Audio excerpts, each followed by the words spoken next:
You may not know it, but you have heard of this outfit.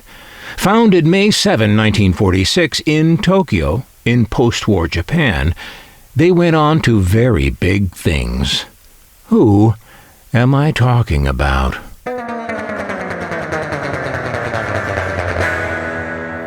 Well, you don't know them by this name.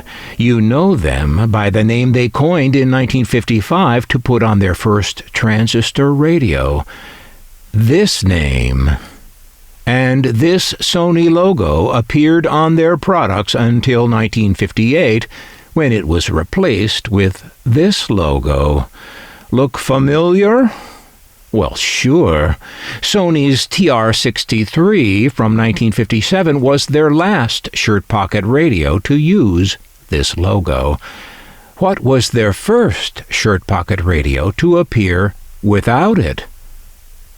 The Sony TR-65. This was the first Sony product to drop that old logo and use instead the simple four-letter logo that Sony has used now for 60 years and counting. As you can see, the TR-65 was something of an update of the TR-63, which addressed an issue with that earlier model's tuning knob. What was the issue? Well, they broke. The rather thin, plastic, external tuning knob wasn't very well suited for going in and out of a pocket. They could, and did, catch on those pockets with torn shirts and broken knobs as the tragic result. And so on the TR-65 we see a knob that is both thicker and is also recessed into the cabinet. The whole cabinet of the TR-65 seems thicker to me than the TR-63, and of a different plastic formulation. Sony would reverse course on their next pocket model and make it of thinner plastic than any of their previous shirt pockets. That model was already in the works when the TR-65 came out and would be released later that same year, 1958. And that's why this TR-65 model is so rare these days. It was a kind of interim radio made for just a few months between Sony's first full-featured shirt pocket radio and the radio that would follow, Sony's first massively popular product in any category, the TR-610. We cover that TR-610 in another video on this channel, so let's get back to our TR-65. Taking a closer look at the knob, we see that, hey, that's not the Sony. Who took the Sony? What we have here is an Orion, a knockoff of the Sony. Can you believe that one company would rip off another? Is there no honor among corporations? I'm shocked, but this wouldn't be the only time this happened to Sony.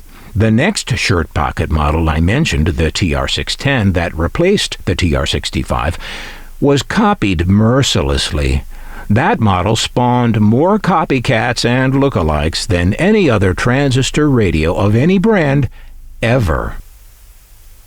And who was Orion? He said, wandering off point yet again.